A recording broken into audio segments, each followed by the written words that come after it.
Hi, my name is Marissa, and I'm one of the operators of preschoollearningonline.com and activityschoolbus.com. I just wanted to send a message out to everybody just to give you a little idea on how to program for preschoolers and toddlers. I've been getting a lot of email requests for lesson plans. People are looking for lesson plans for an entire year. I just wanted you all to know that programming for preschool children doesn't have to be that hard.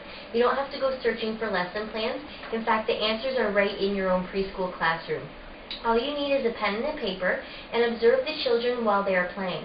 So if you notice that some of the children are interested in things dealing with family life, homes, babies, cooking, things like that, there's a topic that you can do for your programming areas.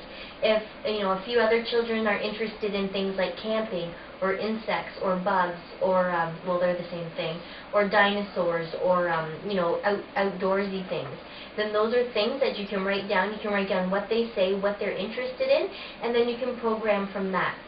So I just want to give you some ideas on areas you can program for those topics. So the first area that you can program for is sensory. Sensory, you can have lots of different things in the sensory bin. If you don't want to use the topic in your sensory bin, then you can put things like sand, water, objects to explore, like little tinker toy type of things, goop, flubber, potpourri, things like that. If you do want to add things for your topic, if the kids are interested in bugs, you can find little rubber or plastic bugs at the store and put those in with some sand, and it's a really interesting activity for the kids. Then you have art. You can do free flow art where you have blank paper, you have different items around that they can use for gluing, and you can have scissors on there. They can make their own creations. Or you can have a planned art activity according to the topic that you're doing. Science. You can have a science table with tools that they can explore different things. You can also have science in your circle time activity with the kids. If you're talking about fruits or something, if that's your topic, then at circle time you can have different fruits. You can cut them up, have the children taste them. You can talk about the colors, the taste. You can make charts seeing who likes which fruit more, and you have a science experiment right there. For math, math is a simple one. You don't have to have this one topic related, but a great thing for math is just to have some books around with numbers, puzzles with numbers, have some activities with counting, toys they can count, and things like that. And you can also start that in a circle time as well. You can show them how to count things, and then you'll notice them being familiar with that, and they'll start counting things around the room. Dramatic play is a great area to use your topic in. So if they're interested in things around the house, you can have a home-centered dramatic play, where you can have a small kitchen with things that they would find around the home and dressing up in mom and dad's clothes types of things. If they're interested in camping, you can have a camping scene dramatic play. You can put a little tent. I know some stores have little fake grills and barbecues and camping gear that you can put in. Another area is blocks. This is a simple area to program for as well. All you need are some big blocks, little blocks, transportation type vehicles. I have also put blank paper on the block shelf before with tape, scissors, and pencils, and you'd be amazed at the roads they create and the little cities they build as well. And then music. Music is a great area to have every day in your classroom. You don't need loud instruments that are going to give you a headache every day, but you can put things like tambourines or little bells, the little finger cymbals and things like that. You can make your own shakers as a circle experiment. Put some rice or beans into a plastic water bottle, an empty one, and have them shake it. We're going to be doing some videos where we will be making some musical instruments that the kids can use in the classroom. That way, if you're on a budget, you don't have to spend a lot of money on buying instruments just for the classroom. And then as well, you always have your free flow toys. So your free flow toys are your shelf toys. So it's a good idea to change them weekly or bi-weekly, but no later than that, because if you find that your classroom, the children are getting bored with things and they're starting to act out and have behavior issues, you will find that if you do a shelf toy change, then they will be interested in the toys.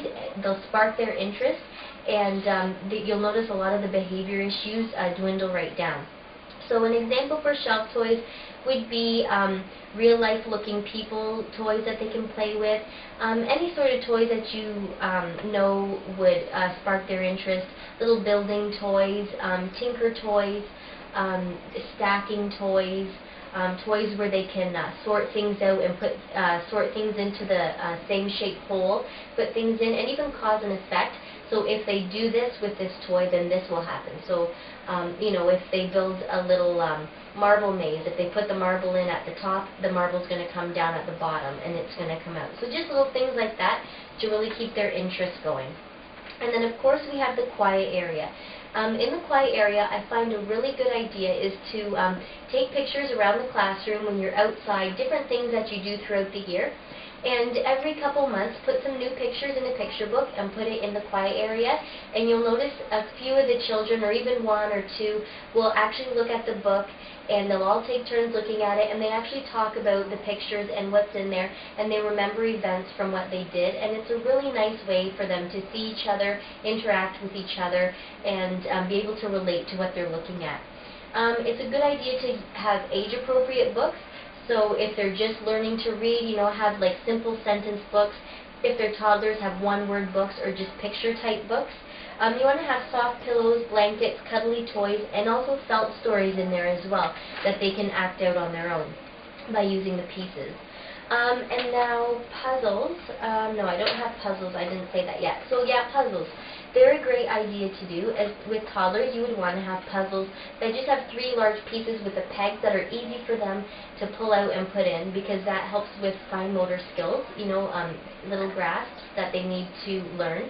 And also, if they're not too difficult, then they're going to be encouraged because they can actually put a puzzle together, so they can actually complete an activity.